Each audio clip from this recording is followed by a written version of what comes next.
Okay, everybody.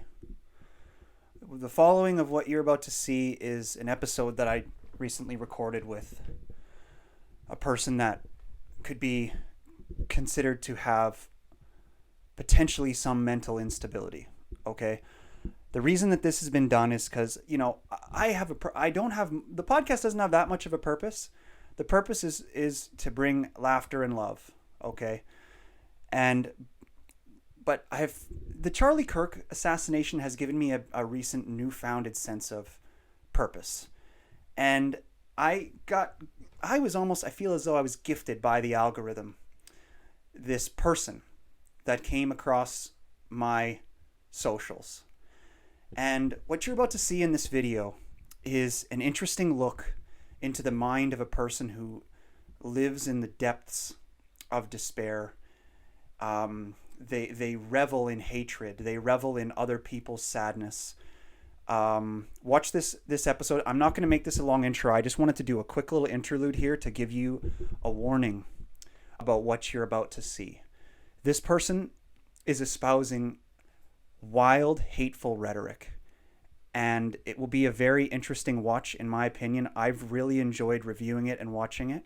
I enjoyed participating in it, and I enjoyed showing a lot of what I believe my messages are with my style of what I do with long form conversation.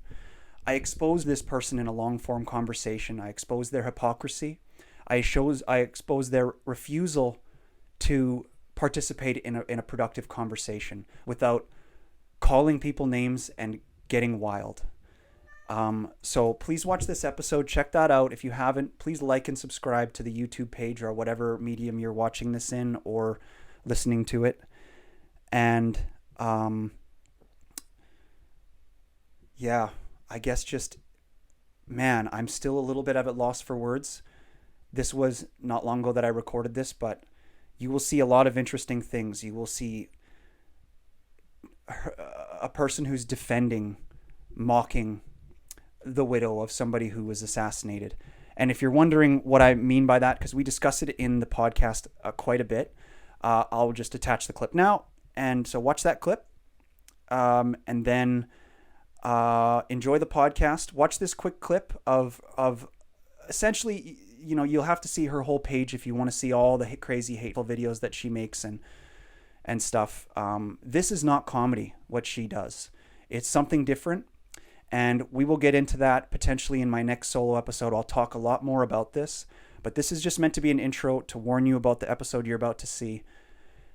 I hope that it's watchable. I hope that it doesn't hurt your brain to have to listen to this woman speak in circles, and I try my best to not let her constantly speak in circles about nonsense, okay?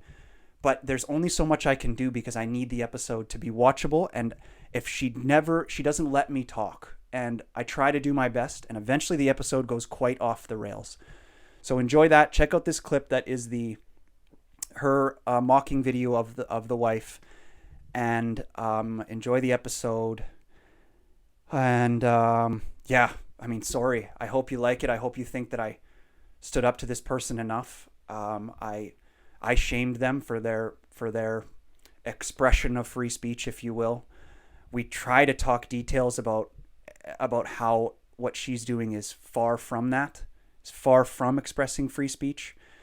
But what I came to realize with the episode is that extremists exist, and they'll only justify their behavior with referencing behavior of other extremists, and you'll see that directly in the episode. So, okay.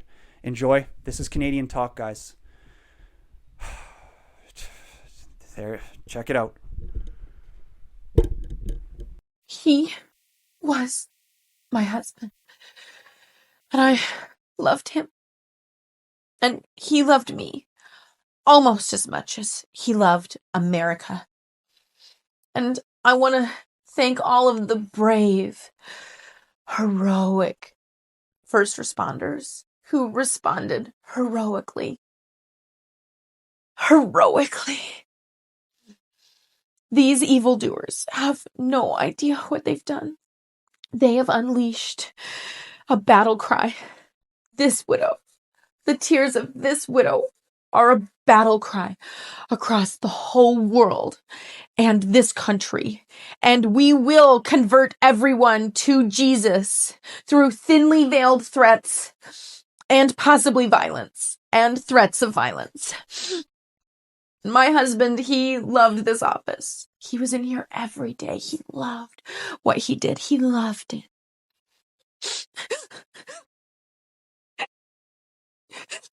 He loved chair. He loved chair. He loved chair. And he loved lamp. And he loved lamp. And I want to thank you, Mr. President. I want to thank you, Mr. President. Charlie loved you. He loved you. And I know that you loved him. You guys had an incredible friendship. Incredible.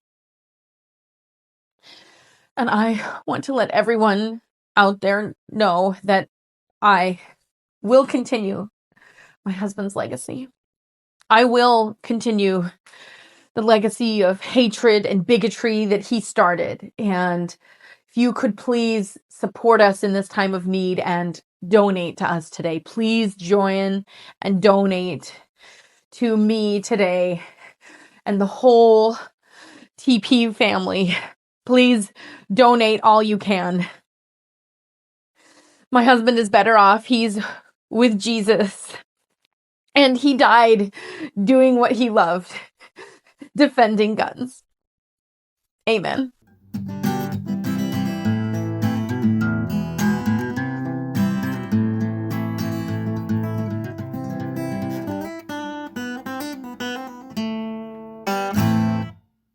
Sorry, it's just now you can see my fucking shiny forehead, so we'll just like fix that.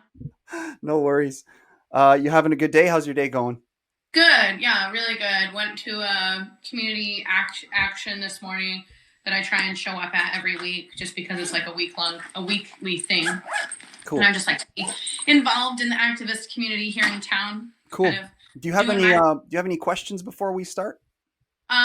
Is there anything that I should know about what we're going to be talking about? Like, I know you do comedy, so yep. Anything that you think I should know before, or should I just go into this like a virgin? It's up to you. What I'll tell you is that there's no format to the show. We just talk, and it's mostly to talk about you. You're a political activist, so it is likely we'll talk more about politics today. Sure. My goal is to keep it civil and have us, find common ground. My goal is not to have a screaming match. Like, I'm not Pierce Morgan or anything. Yeah. So stuff. Do I need to? How can you hear me? I worry about like the sound. No, your audio is relatively okay. It's not. It won't be as loud as mine, but I can hear you just fine. It'll work just fine for everything. Like with me using my phone, it's like it's hard because I need to have my phone plugged in so that we don't get disconnected. Yep. It's fine. We'll just deal with it. Fair enough. Yeah, like it's a little echoey, but it seems like your room is just fine. And okay. Good. Seems like we're ready then. Okay. You ready? I'm ready. All right. Okay. So what I will say though is just, if you don't mind, before I start. So at the beginning, I'm going to talk for a little bit to kind of set the stage for this one. Mm-hmm. So just let me do that. And then we try not to interrupt too much, especially because it's video call. And so the talking over can be a problem.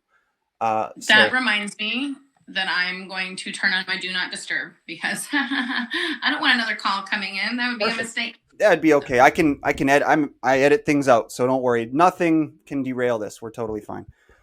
Okay, so here we go. Hello, everybody, and welcome to another episode of Canadian Talk. This is episode 131. Today we have a guest. And I will try to do my best to describe her. I feel as though this will be a different kind of an episode from what I've typically had. For my viewers out there, you know that I like to keep it light. I don't really get too aggressive on any type of guests I've had. The only real crazy political debates I've had were in recent episodes with Heather and some of the liberal people I've had on recently. So today I thought we'd bring on another one that's an open political activist. Chelsea Gods is her name. So welcome to the show. Thank you for the show. Yeah, thanks. And I'm a little bit nervous about this one today because I believe that people like yourself, if you're serious about it, and people like myself, although I consider myself just a centrist, Sure. but you scare me quite a bit. Just like, so, I would hope to think that you might be scared of somebody on the far right, because. Yeah. Well, no, I mean, I don't know why you're scared of me. I don't think that I believe in scary things. Okay, just a second. Just let me finish the intro here. Just a second.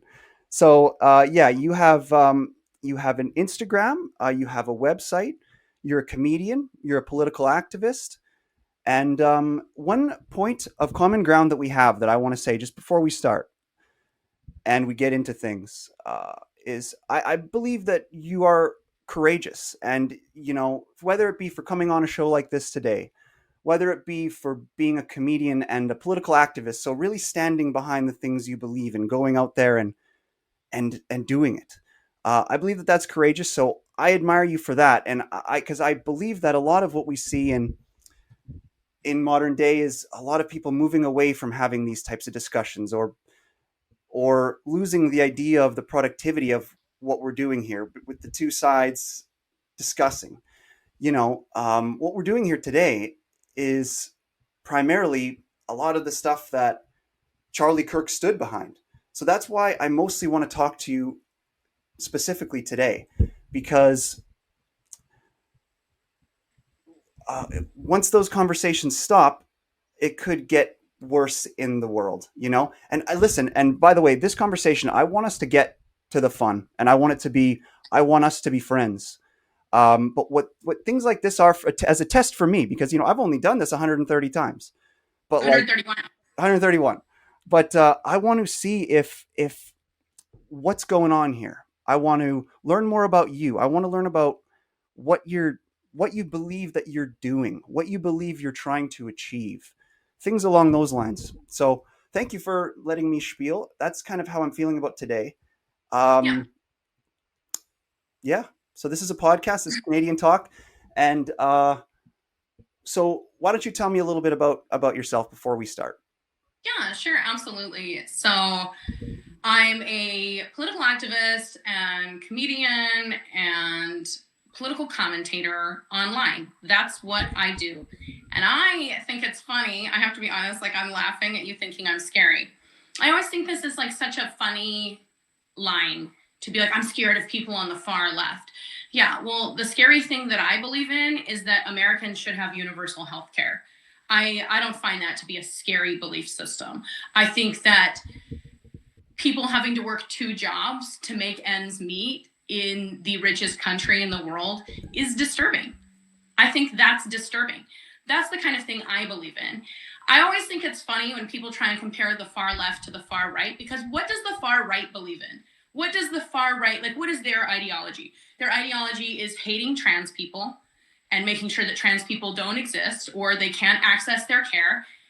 You can shake your head on that, but we see the bills coming up that there was one single student in the state of Utah who was a trans athlete, and the government felt like it was such an important thing that they made a rule against a single student.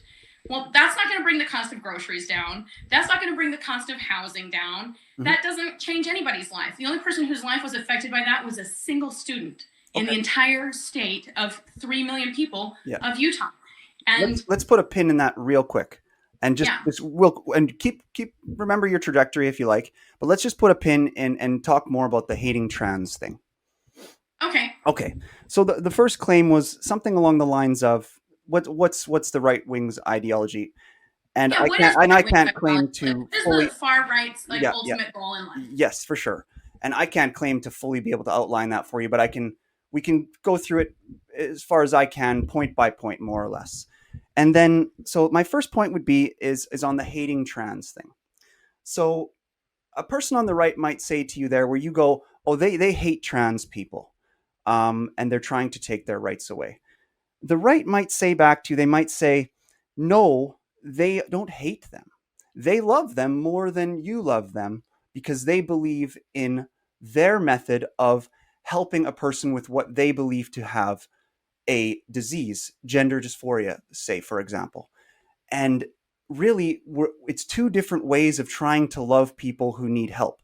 Politics, much like religion, these are these institutions that are there to try to keep us all from killing each other.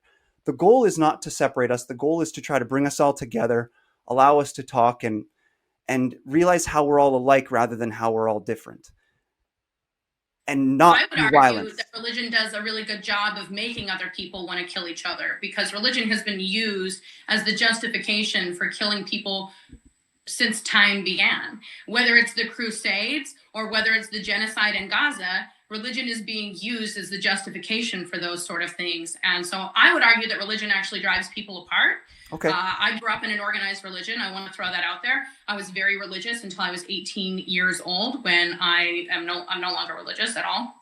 And I would argue that religion is used as a tool for control and also to create divisiveness. And I don't see it as being a thing that brings people together. I actually see it as a thing that is often used to make people hate each other. And especially as a person who gets told all the time that I'm evil, I would argue that that's, their religious background is making them not see me as a human being and dehumanize me. So that's sort of my take on religion. Fair enough. Let me just jump back. I got that on my list now, so we can come back to religion. But we can talk about trans institution. people. And here's the deal. Okay. Is the right-wing ideology of trans people is not based in science. It's not based in psychology. It's not based in the study of human behaviors. It's not based in that. It's based in fear. And they are making policies without regards to experts and professionals. And that's where we really need to talk about this sort of thing, is that the people who should be talking about this are not politicians, are not lay people. It's not even me and you. The people who should be talking about this are social workers who, deal in this realm, and psychologists who deal in this realm. And the reality is I will not call being trans a mental disorder in any way, shape, or form, because trans people exist everywhere on the planet. No matter how you feel about them, they exist in Iran. They exist in the middle of the Pacific Ocean. They exist in cultures that are not Western cultures. And the fact that this is something that is so common worldwide shows you that it's just a natural state of human being.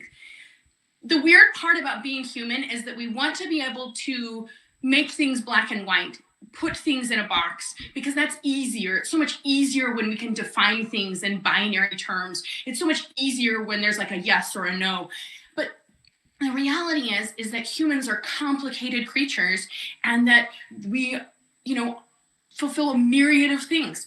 In the middle of the Pacific Ocean, as I was giving an example, the Samoan culture has trans people called the Fa'afa'ine, and they existed before contact with Western culture.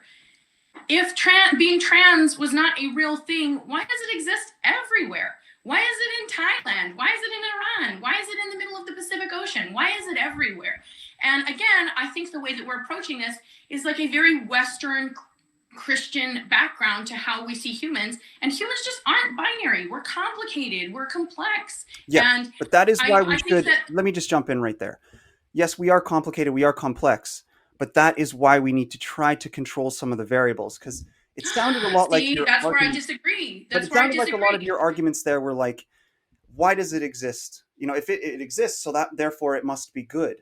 And the argument, a person could go, oh, well, cancer exists. That's horrible, but it exists. I just think you compared trans people to cancer, and I think that that's like extremely harmful. So I would like to call you out on that kind of rhetoric, because a bunch of dividing cells in a body overtaking an organism is not really the same thing as a human being who just wants to be treated like a person. Well, but it results in that's them such negative themselves language that I hope you can check yourself and understand that you dehumanize an entire group of people as a cancer. And I will call you out on that behavior. We're working our way towards truth here, though. And the reality is that the truth is that you don't like that the world isn't black and white. We have to take turns talking, or this is all going to break down. Okay, I just need to just come on. Let me talk now. Okay. What the belief is that trans people eventually castrate themselves. Like, and that is something that we ought to try to stop, just like we ought to try to stop cancer. That's the logic. That's the pure logic. Trans people are like, what are they? 1% of the population? Yeah. And if you look at a hierarchy that has 100 people, you're going to have one person at the bottom who's like, I can't find love anywhere. And humans need love. So the trans ideology arises, I need to find somebody to be a partner with here. I need a partner in life. We all need partners in life, and we all need love. But that doesn't mean that people who are looking for love on the bottom of the hierarchical scale can't try to not castrate themselves. That's what the right is trying to fight for. And they're not saying that, hey, we hate these people. That's not what they're after. They're just trying to help them, and First, I would like to say the idea that trans people exist because they're looking for somebody to love them is seriously flawed. Not based in reality, not based in fact, not based in any study whatsoever, because not every person is looking for a partner in life in order to complete themselves. That right there is already, a false premise. Okay. Second, what do you care what somebody does with their own body, and why does it affect your life so much? I If don't this is want what is people going to killing make them themselves. happy, this is who they are, As a society, then why do you care? If you believe in us all being one, like left-wing people are very collectivist. If you believe in that, we should look out for our fellow man. And I don't want people castrating or killing themselves. That would be why I would care. That's why the right cares. I just don't think it's any of your business. I don't care if somebody goes and gets their dick pierced. So what do I care what somebody does with themselves? What their truth is. The reality is, no, I'm sorry. You already told me that I was not supposed to talk over you, and I would like to invite you to do the same. Your question was why? You just asked me a question, and I answered it. You answering questions as they're asked is not interrupting. I think you're too up in other people's business, and I feel like really grateful to be the person to tell you that it would be so awesome if you could learn to just leave other people the fuck alone. No, can you just leave other people not if the they're fuck going to alone? commit suicide. They don't care what you do in the bedroom. They don't care if you dress up in a maid costume and ask somebody to call you daddy. They don't care. Just leave them alone. Their life existing does not affect you. And guess what? You don't need to know what hole somebody pees from for you to treat them like a human being. If the only way you can decide to treat other people like a human is if you know what hole they take a piss from, well, then the problem is on your shoulders. Okay. The problem is your inability to treat other people with kindness and acceptance and dignity. Okay. That's the reality. All right, my turn. Okay. Is to leave other people the fuck alone. You should try it sometime. Okay, my turn now. So you believe that that's bad. So what I'm doing by saying, okay, we should help them. So that's fair. That's fine. And you just put your case forward, and you called me all the names and stuff. So now just let me put my case forward. I believe it's bad because when I said I agree with you, it's because I do. If you want there to be less trans people, you kind of would leave them alone. Because ultimately, when a person becomes trans, their rate of suicide doubles and they castrate themselves. So the plan would be to leave them alone. I have a different plan. I believe compassion leads me to helping them, not to letting them kill themselves. So I'm not going to do what you do where you go to me, you go, now because you believe that, I think you should be like, oh, I think that's bad of you. I'm not going to do that to you like you do it to me. But in a sense, you don't even realize that that's what you're doing, is you're letting a disease flourish. Like, and you say I get mad by again, I cannot say this enough to you that you are not even basing this in facts and reality. You have no experience talking to people who work with trans people. You have never talked to this podcast. I have more experience talking to people than you. You have no idea about any of this. 50% of the last mass shootings were done by trans people. Because you're so concerned about 1% of the population. That's and doing here's the deal. All of the shooting. All of your guys' ideology is literally based on rhetoric and is based on these ideas that you have about how it should be. And you haven't consulted any experts at all. You haven't talked to anyone. I'm the only one who's referenced a statistic here. What are you talking about? You don't even know how to treat them like a human. How do you think it's weird, the obsession that people who are conservative have with trans people, because it is 1% of the population. And you can't just leave them the fuck alone. And psychologists already know what the best treatment for people who are trans are, and that is gender-affirming care. And you are going in the face of all of the experts because of what you think, as opposed to what the reality is. You need to move towards the truth to try to protect people, because if a 1% of the population is shooting up all of our schools, We need to stop that. 1% Great. The 1% of the population shooting up all of the schools is right-wing activists. The number one terrorist group in the United States for the last 100 whatever years that records have been keeping have always been white supremacists. You guys don't want to talk about the mass shootings perpetuated by white supremacists because it doesn't suit your ideology. It doesn't suit your ideology of hatred. And if you want to know like why I'm so direct in my rebuke of you, it is because you are dehumanizing people in a very strange way. The one thing I have a really hard time with conservative people, and you can just understand this in my conversation, is that a lot of conservative ideology is based in your hatred of others. It is based in your hatred of immigrants. It is based in your hatred of trans people. And I don't want to hear you You're overusing the term hatred. You're not using the term hatred right. Because you compared trans people to being diseased and having a cancer, and there's nothing about that language that indicates any love or acceptance or kindness or humanity to me. Right now, so, okay, let me have a turn. I can accept you guys being let Christian. Me have a turn. I can drive by churches every single day of my life. I can watch people on the street corner peddle their Bibles. You gotta let me have a turn to talk. Like live with people like that. Why can't you just live with people who are trans? You're just talking in circles. Why can't you? You're talking in circles. Let me have a turn to talk. That's not a talking in circle. That's not talking in circles. The only thing that anybody who's watching this right now would be thinking is Chelsea is not letting anyone else talk. You just wrote a fan fiction. We're trying to have a discussion. Okay, I'll just restart. The only thing that anybody watching this right now would be thinking is Chelsea isn't letting him talk. We're here to have a discussion. And all she's doing is firing off insults to somebody just trying to talk to her. You realize that the problem with this discourse... Okay, go ahead. Go ahead. I'm not insulting you, and I'm not talking in circles. Yes, you are. To a man who dehumanized an entire group of people. I did not do that. With no study behind it whatsoever. That's incorrect. There is plenty of studies that show that gender dysphoria is real and that their suicide rates double. I am basing only what I'm saying in science. What do you have a degree in? Do you have a degree from a university?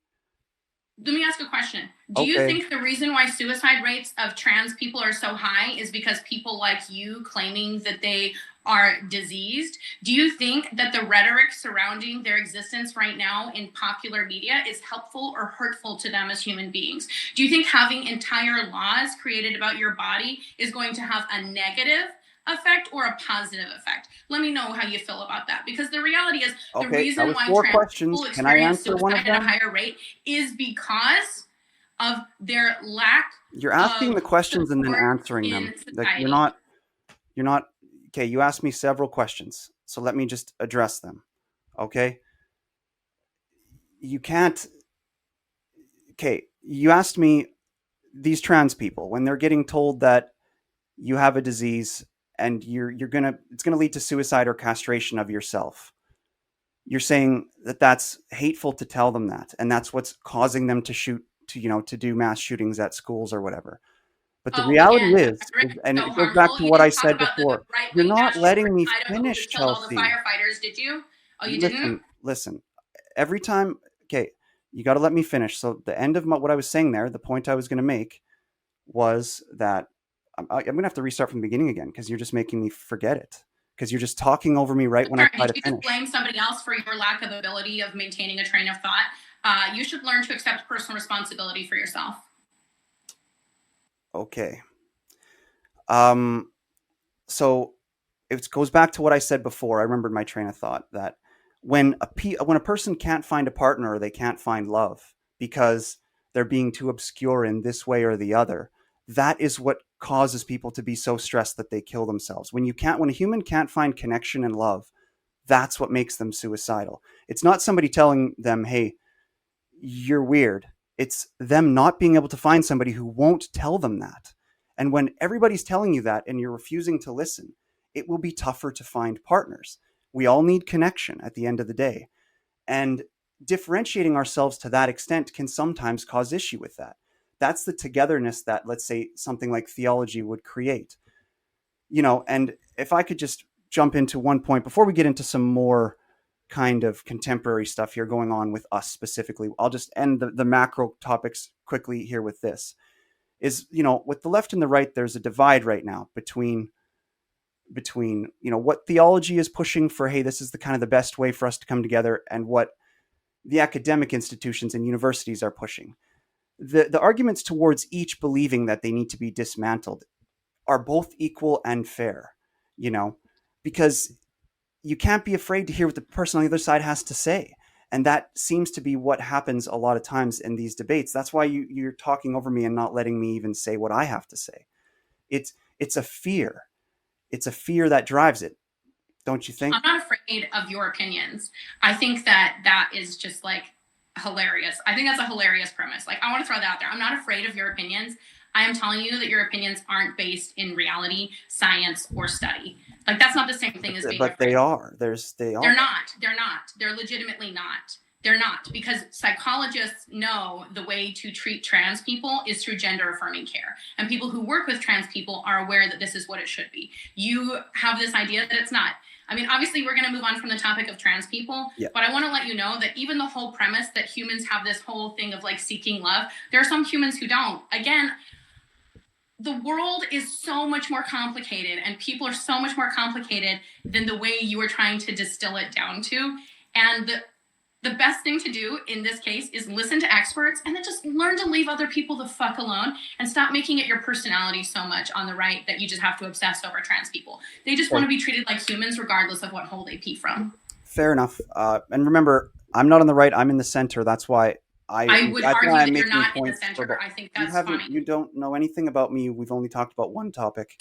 And I'm the one putting forward information from both sides and looking for solutions, whereas you're just whipping around insults.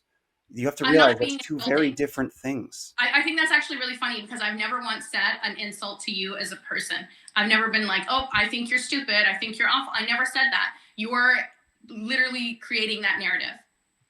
It's on video. I don't know what to tell you. I know it's on video. Me being direct and pointed is not the same thing as me calling you names. Hey, and that's why the internet decides, right? That's what we're doing here. Sure, I believe that people like you and me, we need each other. I believe that we look for each other. You have to understand that. I believe it's amazing that what the internet can do too, because I feel that the internet it brings me people like you, but you're one of the most extreme that I've met. But it's important because I believe that you're reaching for answers. You want to help people too. You want good too, just like I do. Yeah. And we're reaching for answers. So we look for people on the extremes on the other side to be like, what are you saying? Let me hear it. And then let's debate it. This is an interesting question, like in order to segue into something else. So what ideologies of mine do you find particularly extreme? Like, I think this is an interesting topic of conversation because I think that I don't consider myself an extremist in the things that I believe, but I'm interested in what you perceive as being particularly extreme.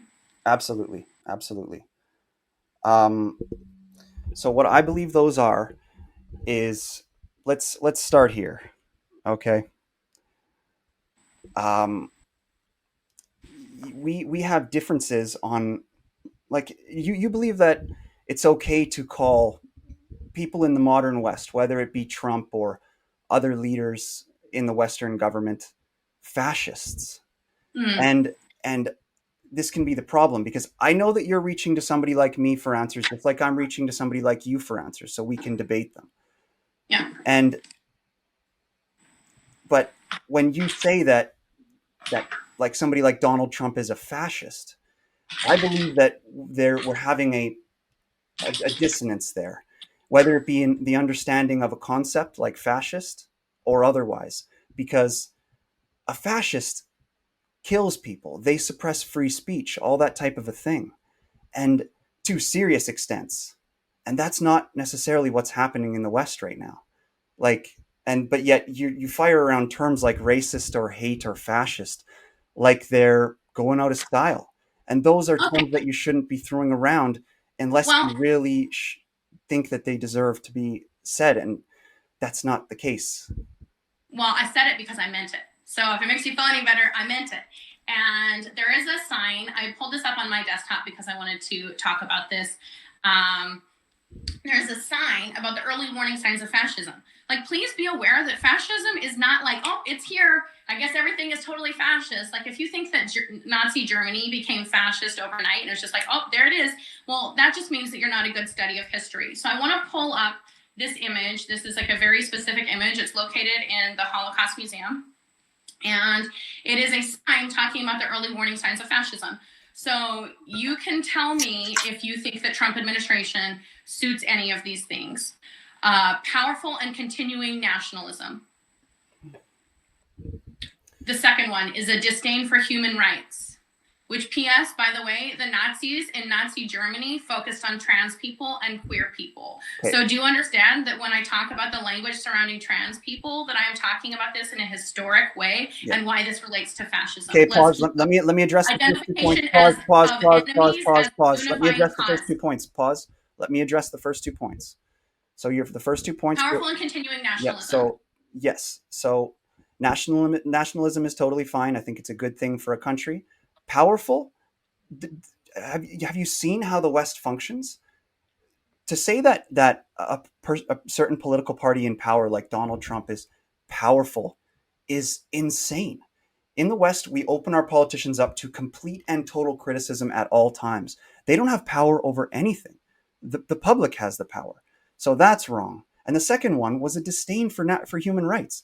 Do you see? You are a woman. You have so much rights. How yeah, is it I do. I have a lot of rights. And then every day, people on the right come into my comments and tell me that the 19th Amendment should be repealed. I love it. It's so fun. And that's not even an uncommon battle cry for far-right nationalists in the United States of America. And by the way, nationalism is always bad. Don't ever mix up what nationalism versus patriotism is, because nationalism is bad. Let's go down to the third one. Identifying of enemies as a unifying cause. Hi. It's me. I've been identified as your enemy for a unifying cause. The liberals, those leftists, those Antifa, the fascists. No, but you're not the enemy. It's okay. The purpose. So you're misunderstanding. You know what? You say that, but JD Vance gets up this week and calls me the enemy, and Erica Kirk gets up and calls me the enemy. And Donald Trump gets up and calls me the enemy, and they're labeling leftist organizations as being terrorist organizations. Do you know even the KKK is not labeled a terrorist organization in the United States, but the mythical Antifa is? The mythical Antifa is a terrorist organization, and the KKK is not. So identifying enemies as a cause, supremacy of the military, rampant sexism. Let's just jump back to that. Let's just jump back to that third point. Obsession with national security. Does that ring true with all of those? We got to go through it productive. We got to go through messages?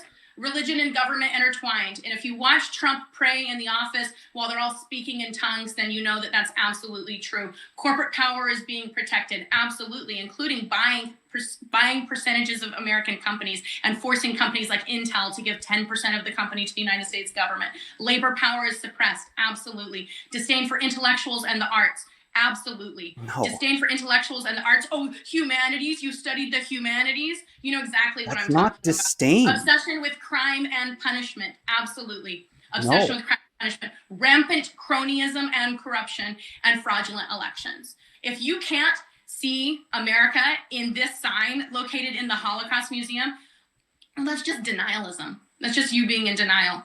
Okay, so we're on the third point. So let's jump back to point 3. Identification of enemies as a unifying cause. Yes. Okay. How do you see democracy in the West as that? Because all I'm seeing is kind of an extremism. So you have to realize, like, you might be in a bit of an echo chamber where you feel like the debates are so extreme right now, but they're not. Like, we have debates. Everything is even in the West. It's not what you're saying where there's enemies on this side or the other.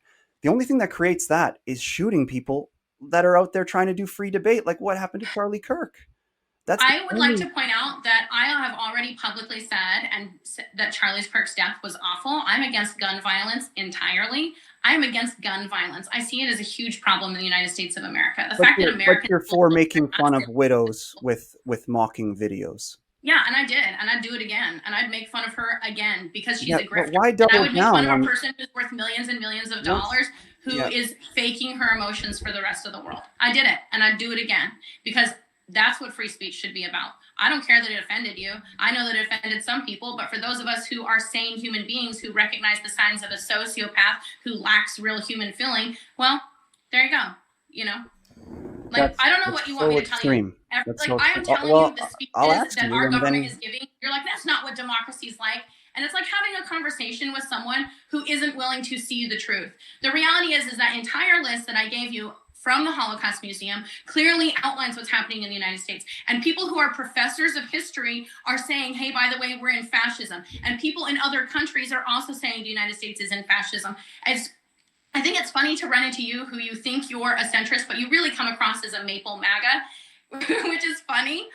And it's just like you're ignoring reality in order to continue existing in, your current mindset. And whatever, like, I'm never going to change your mind. At this point, if you still support Donald Trump in 2025, I am aware of the fact that your mind is never going to be changed. Like, you're in a cult, you lack critical skills, you don't have the ability of thinking outside yourself, and you're not listening to what people are telling you. You're not listening to experts. You're not listening to what anyone else is saying anywhere else. And there's no point. Like, I think you should know that one of the reasons why I often avoid having conversations with MAGA is because I find them to be fruitless. I'm telling you the stuff that on this sign from the Holocaust Museum, people who are experts are telling you that we're entering fascism, and you're like, nah. No, you're trying to be persuasive without allowing anybody else to talk. And I don't know if that's you're not trusting that you can participate in the conversation or what the fear is here, but you're not letting me talk. You're just ranting because you told me just a moment ago, you told me what the reality is. And then you listed a bunch of things of these experts saying stuff, but you're not letting me debate any of the things you're saying. You're not. That's the only reality happening right now, is the clear situation that you're not allowing discourse to happen. I mean, what is the discourse going to be? You're just going to say, nah. Let it happen, and then you will know. Lies from the Don't be so media, afraid. fake news. What's the discourse? I'm trying to have a conversation with you based in reality, and you're like, nah. If you want to know the discourse, then let's have it. And you got to take we got to take turns and talk about it. Okay? Don't ask me what the discourse will be. Let it happen, and then we'll talk about it. Okay? Okay? All right. Okay. So you're just clearly just going to be dissident now. Gotcha. Okay. So what we were talking about was being a comedian. Hey, let me say my thing. I'm going to say. My followers are going to think it's hilarious, and for so sure. I'm actually excited. For sure. Okay. So this is what we were talking about to bring us back to reality here. You were just saying that what you're after. We're trying to figure out what you're after, what you're trying to do. So, and you're a comedian. So let's talk about what it means to be a comedian, right? When you put things out, whether I do or you do, whether they're right wing or left wing, when we put things out as comedians, we are supposed to be cooperating with the media. We are supposed to put things out, see how the public reacts. We're supposed to try to move things in the direction that we want to be the situation. That's what we do as comedians. So when we release stuff that gets, whether it be myself or you, that gets extreme amounts of negativity, you have to recognize when you're creating your own enemies. So when you put stuff out mocking grieving widows, and then you get a bunch of people that are mad at you, you have to realize that that's not their fault. You are a comedian. You are supposed to, yes, have complete free speech, but you're also supposed to listen to the principles of that media coming back at you. And when the media attacks you and says, hey, these are in poor taste. You've just mocked a widow who came out and talked for the first time after her husband was killed publicly. Don't you think? Yeah, make sure to donate her money. She doesn't have enough money. She needs you to buy some merch. Can you buy some merch? Can you buy some funeral merch? Go ahead and support her financially.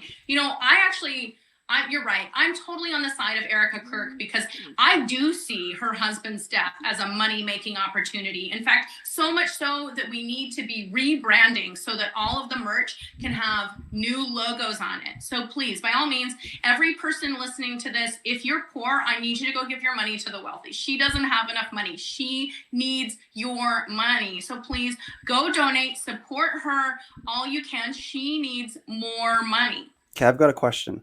So in particular, let's just talk about the video in question here. Yeah. Or like, let's say kind of the issue right now, a bunch of people are getting upset about, oh, hey, these people on the left are making videos, like making fun of Kirk or whatever, or there's like a t-shirt, Sure. there's like a t-shirt. Yeah. So if we were to talk about that and the establishment, the people in comedy and in people who watch comedy are like, dang, that's something. what would be the equivalent? Give me some examples of like what the right has done in comedy that would be equivalent to mocking the Charlie Kirk death or championing it. I want to hear some examples. I wouldn't say I would champion Charlie Kirk's death. I have gone on the record multiple times, and I went on the record here saying that I thought his death was awful and that I'm against gun violence. So No, but you do the I opposite. think that's like a huge misnomer, is that you are branding me as a person who wanted him to die. I've barely talked. I haven't branded you as anything. I've barely talked. I mean, that's not true either. You have talked.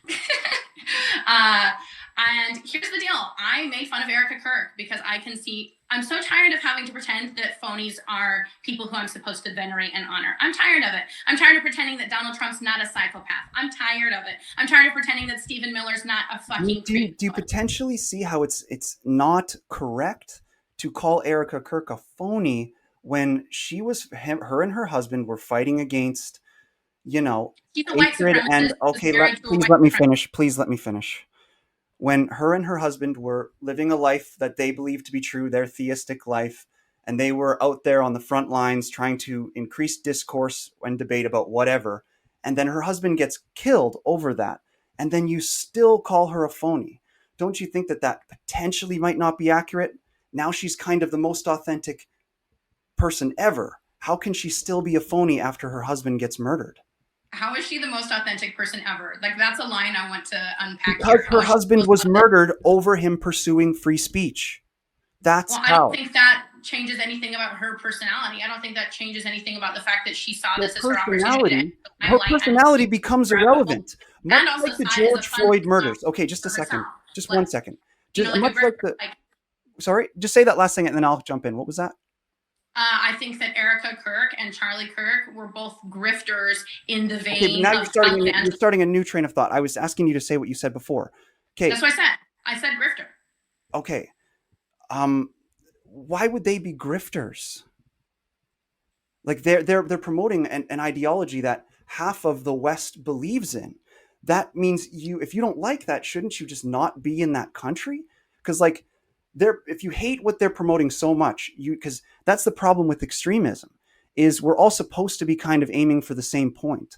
But if you're like half the countries of the voting country in America is fascists, you should probably leave away from that. Are you aware of what the difference in voting was in the last election? Like, are you aware in the United States, like what the difference in the numbers were in the election? Are you aware of it, like legitimately? Because I am. I'm not sure what you're asking me. I'm aware of. What was the difference in the voting? What do you mean by difference in the voting? Be more specific. How much percentage points did Donald Trump win by? Donald Trump had millions more votes than Biden. It's 1%. For the first time in 2 decades. He didn't have more votes than Biden. Biden had 81 million. So I meant to say Kamala. The things we're saying in facts, but the great news is that I'm very well read. I meant to say Kamala. It's good that you're well read, as am I. Okay, for the first time in 2 decades, man. Okay, we're having a good faith conversation here. Let's try to remember that. Okay, in the last election, for the first time in decades, the Republicans won the popular vote. What do you mean? What was the difference in voting? It was. I'm telling you the reality. Huge swing right now. There's a huge swing in the West towards right wing because of a lot of the left wing craziness going on right now. That's just I want to trans people like humans. I'm a monster. For the first time, that's just such cherry picking. Like I said, for the first time in decades, we've had an assassination in the West of somebody who really wasn't an extremist. And we have a shift of tens of millions of votes going towards the right. I put it up yesterday of the things that he said. Yes, I saw it. The racism thing, they were all taken out of context. Such a disservice. The things he was saying about black pilots was based on his debate against DEI. He is not a racist towards black people. You have to watch the videos in context. These are complicated debates. In context, he's a racist. He is not, though. That's where you're wrong. In context, he's a racist. In context, he convinced people like you that his racist ideology wasn't racist. Oh, and by the way, when you espouse it and you repeat it, it's racist. It doesn't change it. Just because it's an uncomfortable term for yourself, it's an uncomfortable place to find yourself. Like, not okay, well, you're racist, incorrect. and you're white supremacist, you hold white supremacist ideologies, and then you still have the gall to tell me that you're a centrist. It's not uncomfortable. It's incorrect. to say It's racist correct. or It's stuff correct. like that. No, it's not. Okay, well then why don't you tell me why it's okay to say that a black pilot wouldn't be qualified? Let me know. Go. I'm here. I'll go. Okay, so number one, you haven't watched enough of Charlie Kirk's stuff if you're going to call him a racist. So to answer your question, okay, good. I'm not telling you what to say. I'm here to try to talk to you so that over time we work towards truth. I'm not calling you anything, and you can double down. You keep doubling down. Good You for called you. me a radical. You called me an extremist. Okay. And I didn't even back off from it. I didn't even say, no, you can't call me that. Well, I'm calling you a white supremacist because you espouse white supremacist ideologies. Because it seems like the only people who say this kind of stuff and don't like feel hurt by it are white people. Just let me respond to the Charlie Kirk racist thing. Okay. What he was debating was to do with DEI in industry. And he was saying that when people's lives are on the line in a plane, you shouldn't be having people that aren't qualified as pilots. There should be no DEI in that industry. That's what he was debating for. And you seem to put the content ahead of the whoa, let me finish my point. So you're seeming to be putting the content of what he's saying ahead of the purpose of what he's saying. Because to him, these are debate and rhetoric points that lead to a good thing, which is everybody in a plane being safe. Just like how we don't want trans people committing suicide. The premise is more important than the content of what is said in terms of rhetoric. That's everything to do with what's happening here. That's the whole point with why in any given debate right now, you're out of context. Like you said, your fans may love you spouting. But the reality is the people that watch full things will watch this and not see such a good thing so far from your side. I have to be honest, I know my followers are going to like it. Like, I know my followers are going to listen to this and they're going to feel the exact same way I'm feeling right now. So I'm not worried about it. Because you're not allowing me to speak. Followers are more conservative, so they're going to feel that way, and you feel that way because you're more conservative. But I think that a lot of people are going to be happy with the way that I responded to things. You haven't responded to a single question. My one question of you was that everyone's going to feel negative about me, and that's just not the reality, okay. right? Like, my one question. Not the reality. Well, let's jump back to the one question that I asked that you haven't answered. I asked you what's an equivalent wrong that somebody that on the right, a right-wing comedian has done that would be equivalent to you mocking, an assassination victim's wife a day after she speaks for the first time. Tell me. I don't even listen to right-wing comedians. I don't even listen to. Do you understand that creates an echo chamber? What would I know about? Do you realize that is what they say about me? That's not being a good comedian if you're not listening to all the content. You're creating your own echo chamber for yourself, and you just admitted it. I love that you just went on to tell me I'm not a good comedian, as if I haven't had I would say a pretty good career so far. I feel pretty happy with the way my career is going. No, that's actually so funny. You're a rage baiter. You're a rage baiter. Everything that you're having. I wouldn't say I'm a rage baiter. I think that you just don't like people on the left. And I think that you probably weren't aware of that until somebody is pointing it out to you, and that somebody happens to be me. I wouldn't say I'm a rage baiter. My parents are exactly lesbians. What people on the right are doing. My parents are lesbians. Doing it for decades.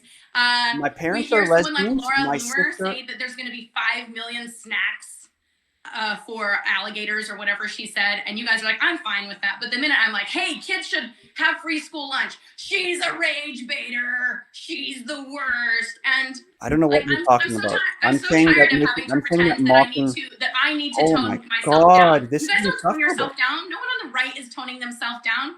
You guys, yes, they are. Erica Kirk in her speech after was immediately making it super political and trying to make people hate people like me. So, okay, I'm just supposed to be okay with that. But the minute I give that kind of pushback, no, you're not allowed to do it. Only one side. You were doing it before she ever did it. What are you talking about? You're saying as if the pot came before the kettle. It didn't.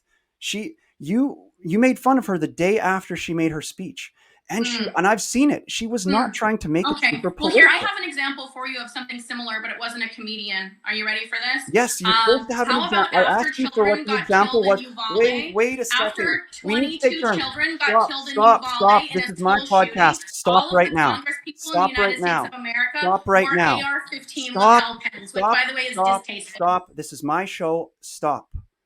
Okay. Oh, I guess you don't like that. I guess you don't like when people point out things that are distasteful on the right. Sure. In video podcasting, no, I don't like people talking over each other. So to jump back, What you were supposed to do was give me an equivalent example that was equal to what you did that somebody on the right has done. I just did. Go ahead and do it now. I was setting the stage and you started babbling over top of me.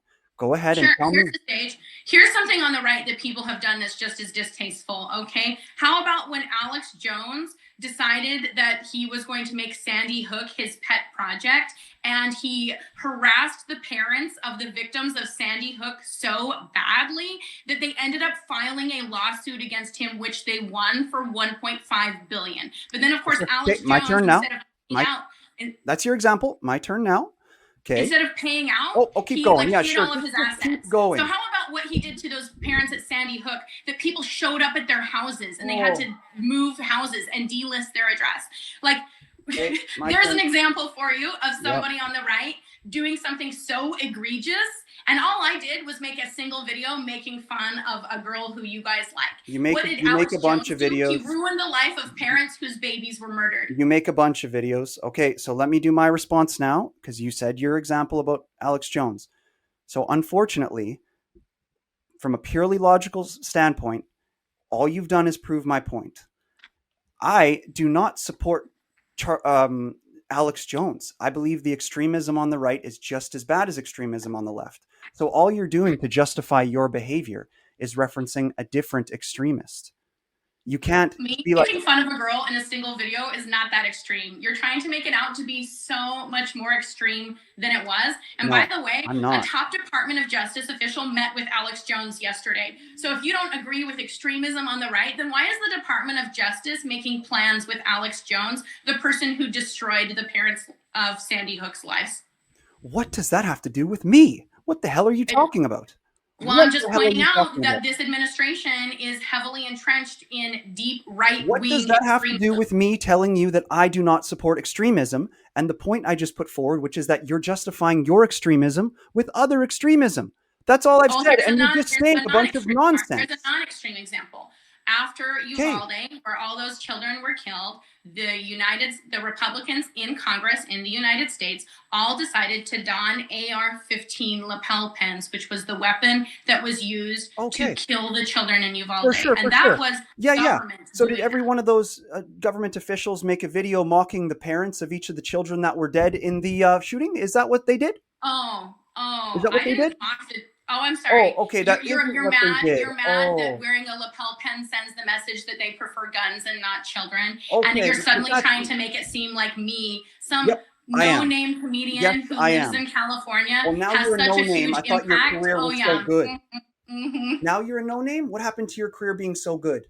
I mean, I have like 45,000 followers, and people do know me, and I have tens of millions of views. But I'm like, I'm small fry. I'm a small fry. I'm not a United States Congressperson. I'm not a Republican senator who is saying openly, "Hey, your kids may have been killed by guns, but I actually support the guns and not the children." Yes, but stopping school shootings is not solved by banning guns. And also, again, I will just repeat that a person wearing a pin on their jacket when they go to work is not the same as making a video mocking their families. Sorry, I had to speak up there, but it was just because you started speaking again. I just wanted to finish my sentence. Those two things are not equal. Those two things are not equal. I think you're trying to make that video so much more extreme than it was. And I just want to point out that my favorite part about that video is it would have gotten 40,000 views, and then I never would have showed it again, but probably would have gotten 40,000 views. But then, of course, people on the right pick it up, and you guys made it popular. You Streisand affected it yourself. You made that video go everywhere, so everyone saw it. Yeah, and it's wonderful. I think there's something so funny about It's so funny, right? It's so funny. That rage baiting works. Oh, yeah, you're so sad. You're a little sad. No, don't be sad. It's funny that rage baiting works. Rage baiting works, and it's funny to you, right? I'm sorry, you being so upset about a video that is literally who cares? It was a minute and a half. About right now is you not letting the fact me that you think that's the same as someone like Alex Jones terrorizing the families of Sandy Hook.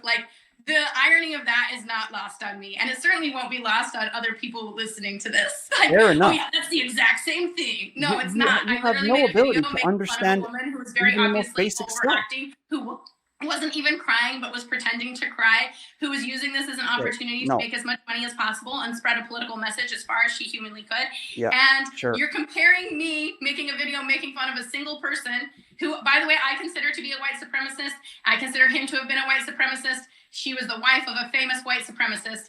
And you were considering that to be the same as Alex Jones, who literally taunted and ruined the life of people whose babies were killed in Sandy Hook. And I love the idea that you think that's at all the same. You are going in circles again. As if someone watched that video of mine and then showed up at Erica Kirk's house because they were stalking. No, that didn't happen. All right. It's not even close to the same. And it's like such a false dichotomy. It's such a false comparison that I love it. I'm like relishing this moment. Okay, I'm glad.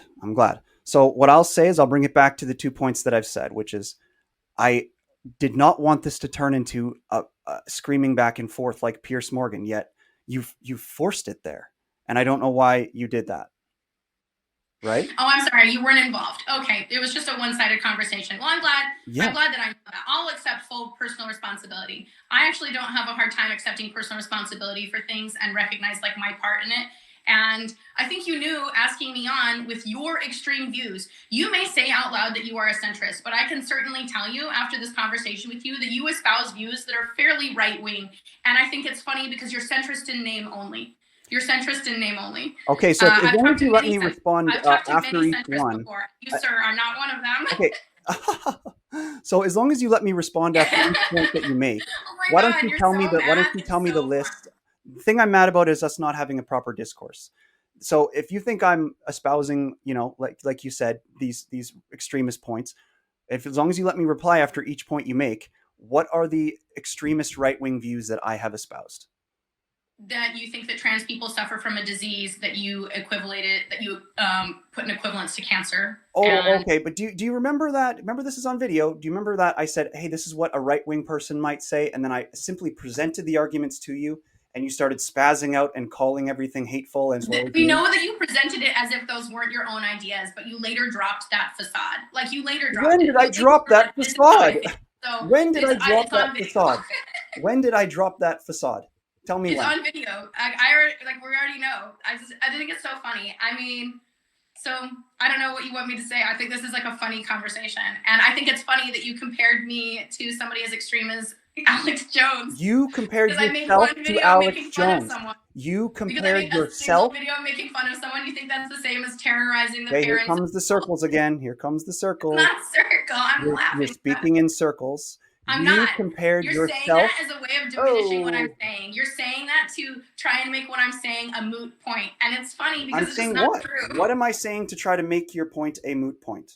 What? Because you keep trying to diminish like my arguments by saying they're circular or out of line, and I think that's like a funny tactic. Never once have I said tried any to of make your arguments are out of line. Weren't heard. I'm not like, oh, you are going in circles and not letting anybody else speak. You need to calm down. You're speaking too emotionally. Like, I don't do that kind of thing to you, and you should. Like, I didn't do that either. You're speaking in circles and not letting anybody else talk. That's not what speaking in circles is. We'll jump back to the most important point, which was you just said, I compared you to Alex Jones. You did that yourself. No, I didn't. Remember? You said yes, that. You did. I asked you to create an example that's similar to what you did in your video. Then you compared yourself to Alex Jones. You asked me to give you an example of a right-wing person who's extreme. And you came up with Alex Jones. And I gave you an example. And it was Alex Jones. People on the left, because Sandy Hook wasn't political. I think there was a little oopsie there from you and you're realizing it. That's all. No, I'm not. Yeah, just a little oopsie there, hey? Oh, yeah, sure.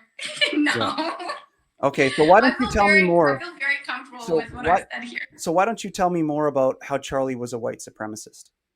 Sure, you need to, why do I have to tell you why Charlie Kirk was a white supremacist? You can just listen to it from the words of Charlie Kirk himself. I've listened to hundreds of hours of Charlie Kirk, and I'm confident he is not. So why don't you convince it? And it shows. You've listened to hundreds of hours of Charlie Kirk, and boy, does it show. I've listened to hundreds of hours of lots of things. Anybody who knows me... Hey, hold on. Stop.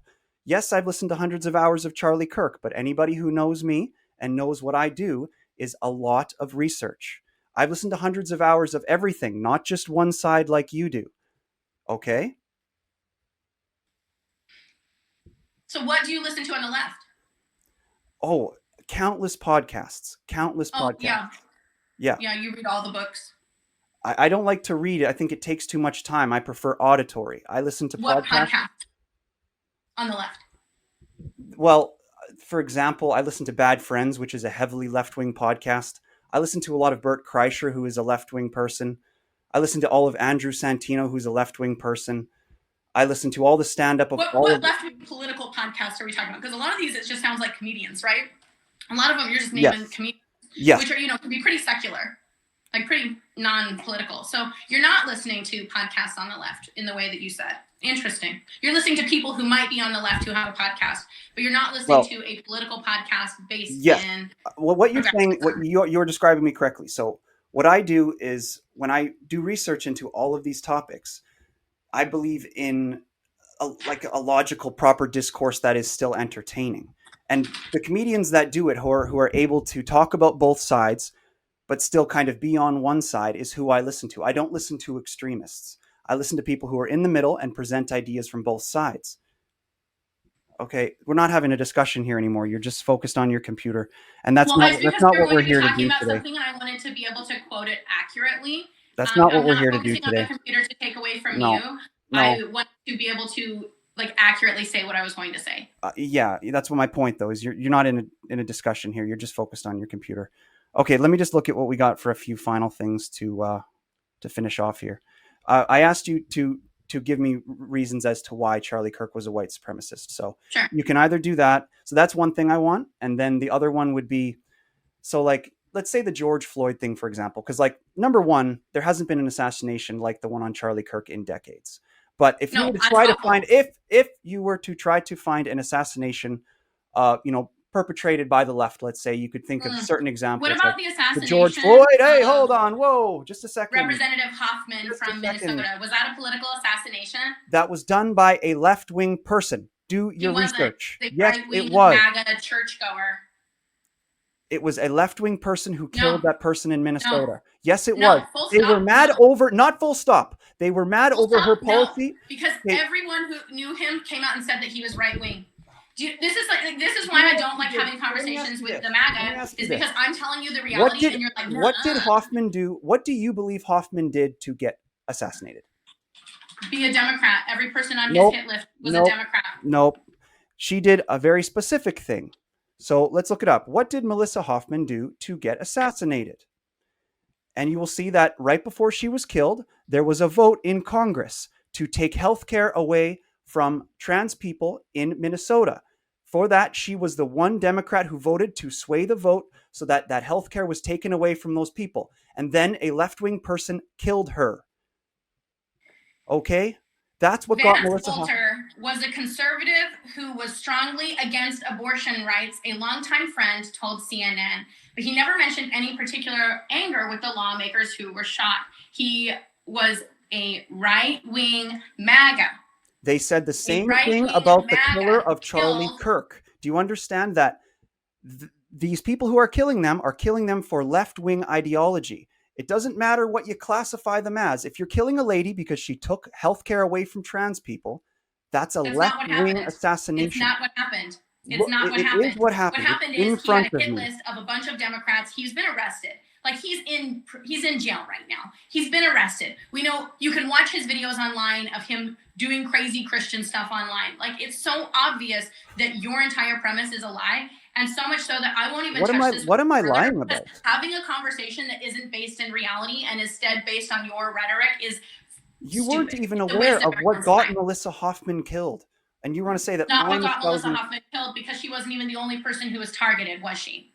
She was killed because of a vote she made in government.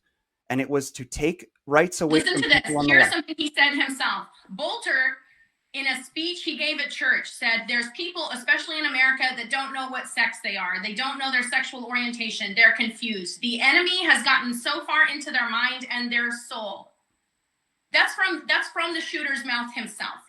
That is what he said. And you're going to sit there and tell me that he's left-wing? You're going to sit there and tell me he's left-wing and that he was pro-trans? Except for the reality belies the truth, doesn't it? He killed Melissa Hoffman because of a vote she made in Congress to take away health care from the left.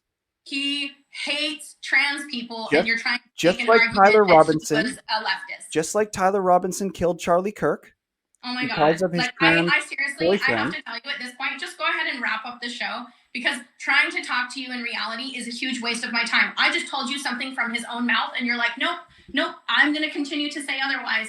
And if you want to know why people like me don't spend a lot of time hanging out with people on the right, this is exactly why. Because I can tell you the things from his own mouth. I can show you the video of him saying it, and you will still deny reality. He killed, there was a political assassination on the left, and you didn't even remember it. You didn't even remember it. And her dog got killed execution style, okay? Her golden retriever got killed execution style along with her and her husband, and you forgot that it happened. Why? Because you only cared about Charlie Kirk. You're making stuff up. And then I tell you that he's a right-wing person. All of his friends say he's right-wing. I can show you the interviews with his friends saying that he was a MAGA, and you're going to be like, nope, he wasn't.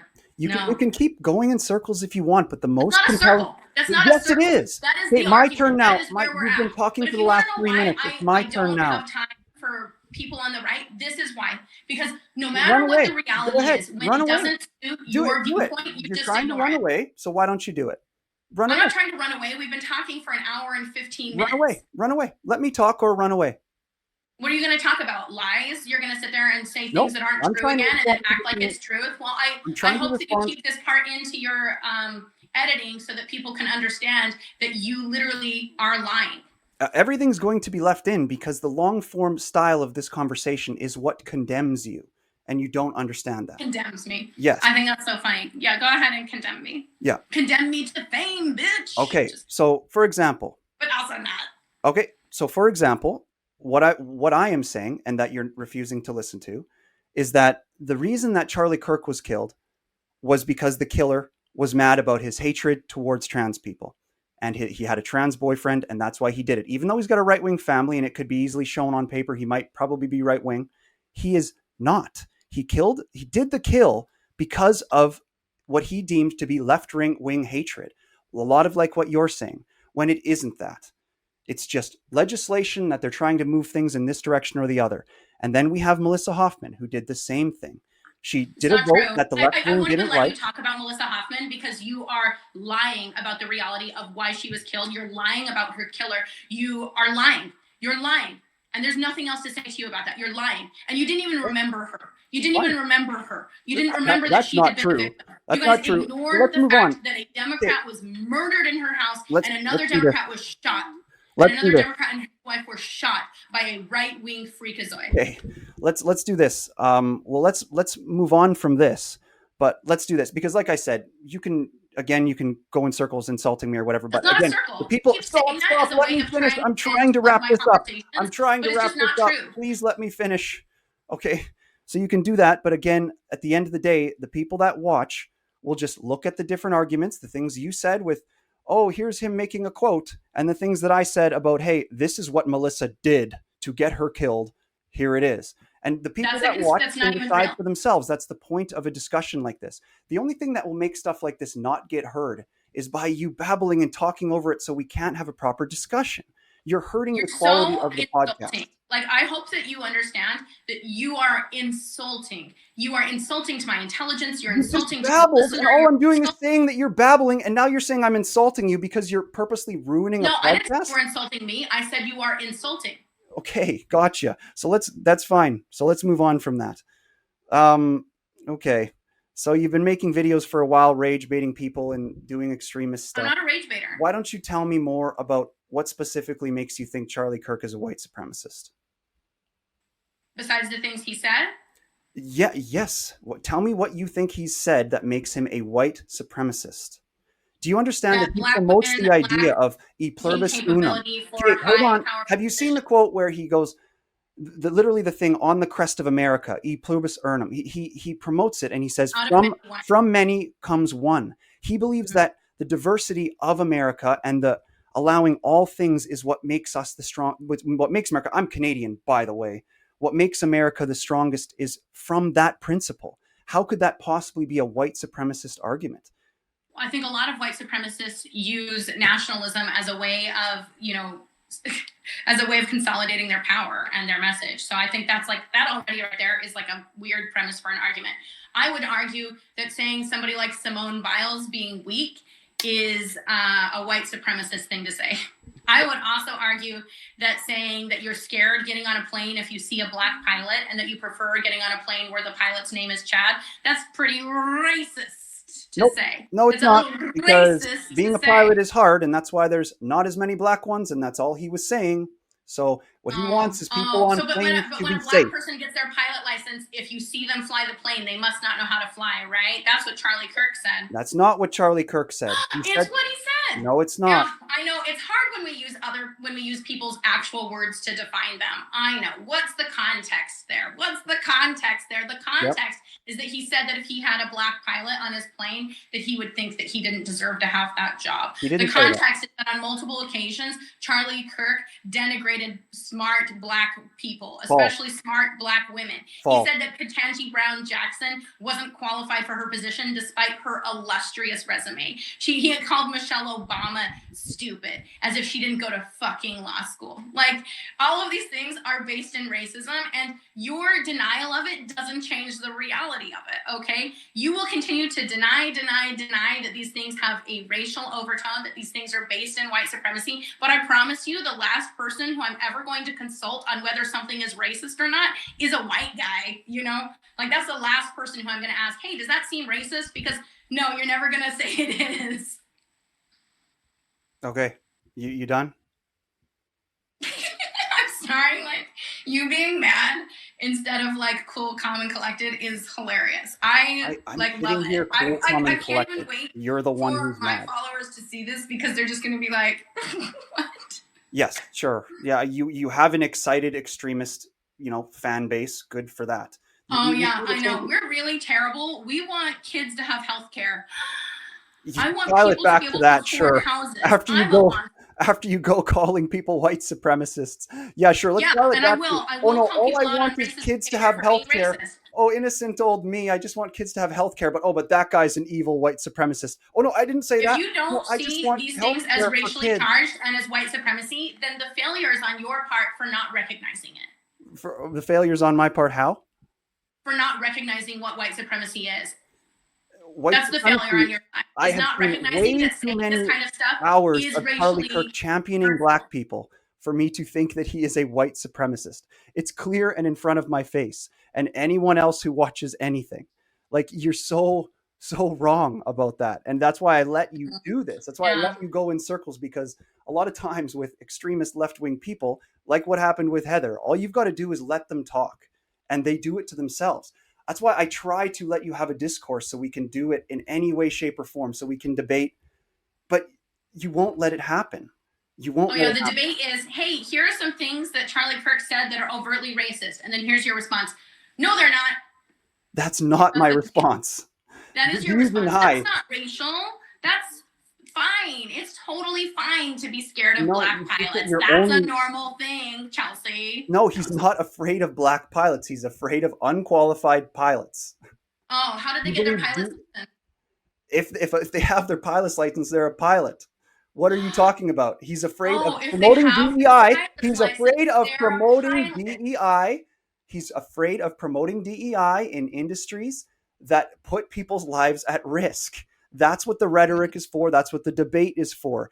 And you've taken is there some data out there that shows that most plane crashes are by black pilots or by people? But there is data that shows that there is a very small percentage of black that's weird. pilots. It's almost like that's a racial stereotype. There we go. No, it is a reality of education. There is less of them. That is why DEI should not be promoted in that area, because then you're going to have unqualified people flying planes. Oh, but you just told me that if they have a pilot's license, they're qualified. Yes, a black person can fly a plane. Then we're just good. We're good. That's it. That's the only answer, is that if they have a pilot's license, they're qualified. Objectively, to be a pilot, you have to pass a test. If you don't, if you get the job because the people who did better than you on the test don't get it, because they're white and you're black and they need some black pilots. That's not a good thing. We should be having the But that best isn't pilot. the reality of what's happening. We should is be it? having Like, the that's not a best reality. That's a pilots pretend flying made the up scare planes. tactic by right-wing white supremacists. So We should be having the best pilots fly the planes, period. We should be having the most qualified, physically healthy people being firefighters. We should be having the best teachers being teachers, not just ones who are over here and they're teaching something different. We should be following the curriculum. That's how this stuff is, and that's what the biggest disagreement is between the left and the right now. And again, the level of discourse here is the biggest thing I want to draw attention to today, because this is the biggest problem, and it's what we're seeing here today. Okay? That's why this conversation I promise is you important. that what you're seeing here today is that I don't respect somebody who won't call Charlie Kirk a racist. And yeah, I don't respect you, and I don't feel bad for it, and I'm unapologetic about it. Cool. Because your Double white down. privilege is Triple so down. evident. Your inability of accepting that the things Charlie Kirk said were racially hurtful and harmful, and also hurtful to the political discourse in the country. And the fact that you're unwilling to admit that, yeah, of course I don't respect you. Like, that is the discourse here. No, I don't you have put respect forward for people who no are arguments, and then you start slinging label yourself insults. as a centrist. You opening your mouth has reminded every person here that that is a centrist in name only. You are a centrist in name only. Okay. Like, the ideologies that you have espoused over the last hour and 20 minutes are so clearly right-wing in nature, and honestly quite extreme right-wing in nature, because there are people on the right who will listen to Charlie Kirk and go, oh, that dude's racist. But not you. Not you. Not And when me. I point out things that he says that are racist, you're like, nah. You And didn't no point argument out otherwise. anything that he said was You racist. made up a pretend scenario that we have to be concerned about how people's lives aren't safe. Well, people's lives are That's safe. not a with the pretend pilots scenario. That we have, and black pilots are safe pilots. I didn't make up a pretend scenario. I don't know what to tell you. did. No, Hypotheticals are a planes need to favorite be of people flown on by the the right. best pilots. You have to exist in a pretend world in order for your points to make sense. It's funny that you say that, because that's what I don't say this particular argument, but that argument does get said a lot about people on the left. It's funny how you're echoing it back to me and then putting it on me. Like, what's the point of that? But I mean, our conversation here would show that you used hypotheticals on a number of occasions, so I feel comfortable with that. What hypothetical? Well, the hypothetical that we have to be concerned about black pilots having DEI because we have to worry about safety. Like, that's just not real. It's racial. DEI it's is real. motivated, The push it's for harmful. DEI. This kind of discourse is harmful. And Charlie Kirk was a white supremacist, and I feel very confident and comfortable saying that out loud. And I appreciate you giving me a platform to say it out loud, because I would scream it from the rooftops. That's wonderful. But remember, this platform here today is not to let you scream your extremism from the rooftops. It's to make you look like an idiot. I know. I'm so extreme. I want billionaires to pay taxes. I think billionaires should pay taxes and not be able to write off the cost of their private plane. I am extreme. Yes. Because again, that's another fringe argument that is not relevant to what we're talking about. I'm just awful. You are. Healthcare, people not having to declare bankruptcy when they get cancer. I want people to declare bankruptcy when they have cancer. Who doesn't want that? Yeah. Okay, well, this went the way I expected. I don't think there's anything else to say here. Sure. Shame on you for mocking widows. Shame on you for, espousing things that you don't research. And you're right. I've never read a book in my life. I'm very uneducated. I have no education. I don't even know how to read. I can't even say the word acetaminophen. You're gonna fail, and I'm here to watch it happen. All right. And watch me fail. Watch me skyrocket to failure. I'm ready for it. Yeah, keep taking your SSRIs. Keep fucking failing at everything. I don't suffer from any mental health conditions. Well, you're headed there. I promise you that. I'm headed there. Thinking like that, you're spiraling in circles. Most people who talk like this would take SSRIs, but you refuse to take them. That's why you spiral in circles and don't see the problem with your own discourse. That's why you go crazy rage baiting on social media. Shame on you. Shame on you. Yeah. All right. Yeah, I know. Okay. Have a good day. Good luck with your stuff. Bye-bye.